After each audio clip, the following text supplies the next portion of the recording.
Hello everybody, it's Tina from Tina's Messy Crafty Life. How are you? I hope you're good. I am here to show you a little Dollar Tree DIY and a few other things that you're going to need that I've never seen them at Dollar Tree.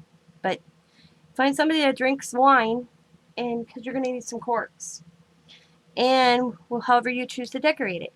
And we've all been seeing these gorgeous pieces of work of these beautiful Pokey tools, right?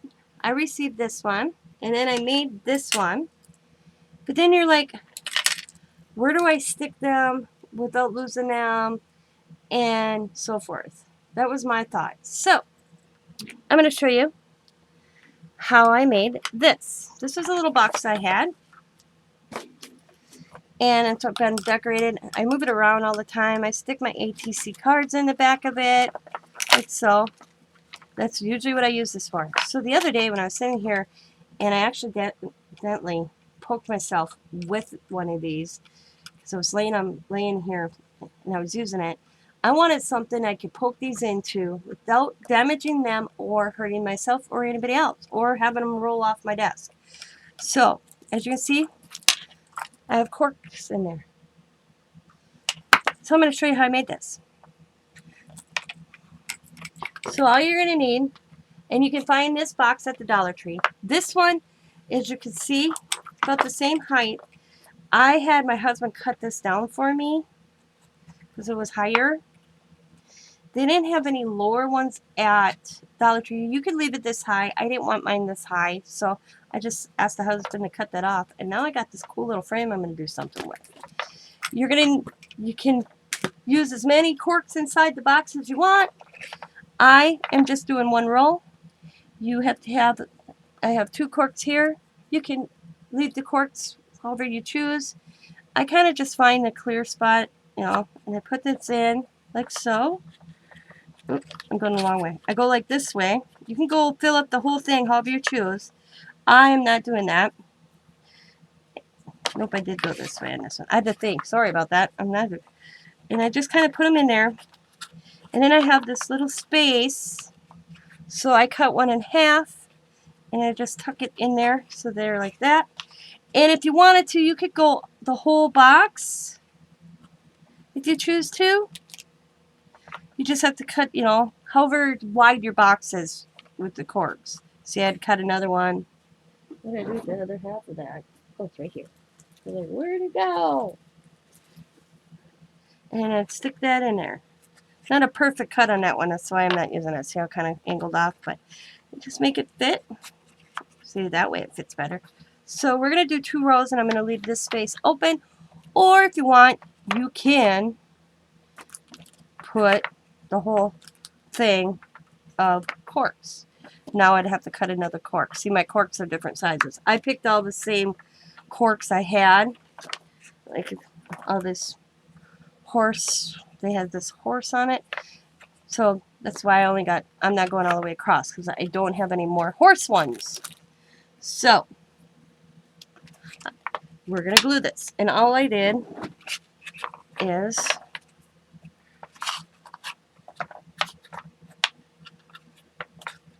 tap it out. Get my heat gun, which is plugged in. Decide where I want it. And I'm just going to, drop some glue on it. Put a little layer of glue on the bottom. Line her up and smooth her in. Get off there. And press it down. Take the next one. It's all about poking. Put another one in.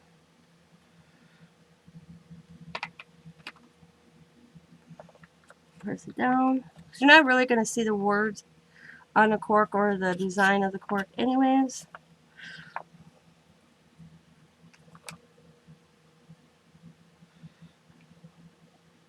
And I'm not too sure if you could actually paint these. I wasn't chancing it. Let it in. Oop.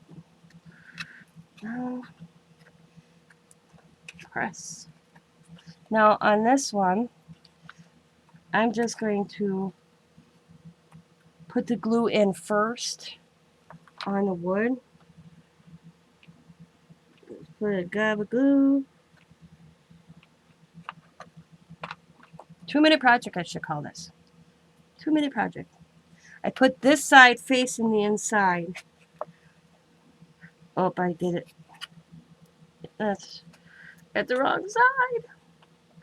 Okay, bear with me. See, Tina's DIY. Tina does, when I do mistakes, I don't correct them.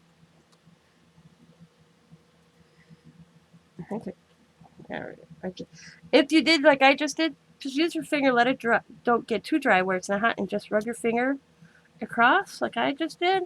It comes right up. Okay, we're gonna do this again.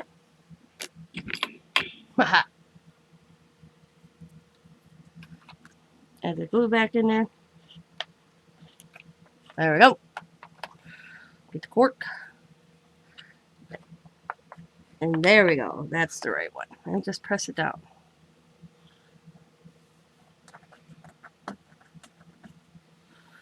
Alright. Make sure it's pressed down. Get the glue boogers. Get glue boogers. Kind of heat it up. Usually they peel right off. I use my fingernail and scrape and it comes right off. Now the second roll. I'm going to test drive this.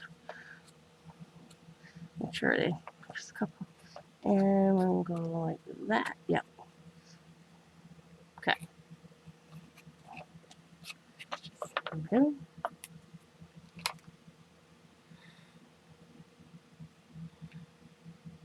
Hot glue. You could kind of probably use any glue. I'm choosing to use hot glue. Press it down.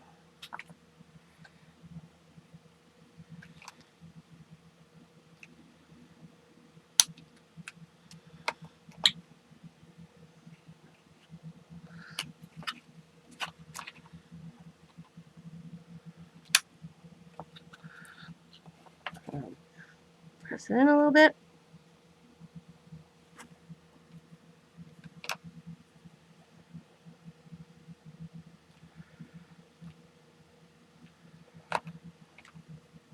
Same thing. Press down, press in. Tighten it as good. If we can get it. There we go. Make sure I got my cork going the right direction. That's the key. The spread, especially the side one. It's a little, I just want it snug as best possible. There we go. Put it like there. Just put the glue on the wood itself this time around. It's much easier with the one you have to cut. In your box, you may not have to cut any. So, this one I have to cut. So, I'm just going to flatten it in.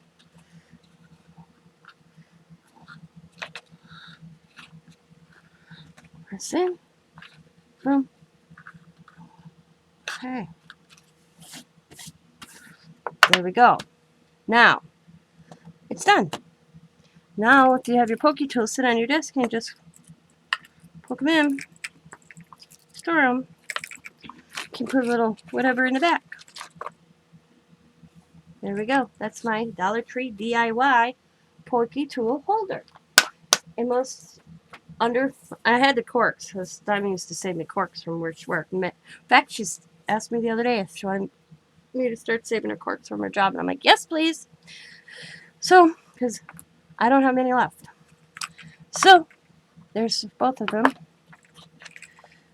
And if you get a collection from, because everybody, I've gotten one, and I've seen a lot of videos of people receiving them, and they look cute. And you could do the whole box. Like I chose not to. I may do the whole box on this one. I'm not positive. And say you don't do the whole box and you realize, oh, I got a lot of them. You can go back in and add more corks. So, Dollar Tree box, or you can look at Michael's, Hobby Lobby. They probably have little boxes. You just paint it the way you want. Like this one, it looks like that painted. This one is mixed media. They're both mixed media. Whatever. These actually match my new ones I did to hold my inks pads. So I hope this was helpful. If you like the idea, try one and send me some pictures. If you do decide to make one, send me a picture on Tina's Crafty Life and Friends. And if you don't, are in that group, It's in the description box to come over and join. And share your projects that you make. And I hope this was helpful. I mean, you can decorate the box however you choose. You can have ribbon, lace, shabby chic, whatever you choose. Vintage, your craft room colors. So I hope this was helpful. I want to thank you guys for watching. As always, be happy, be kind, be safe, be funny, be crafty, and bye for now.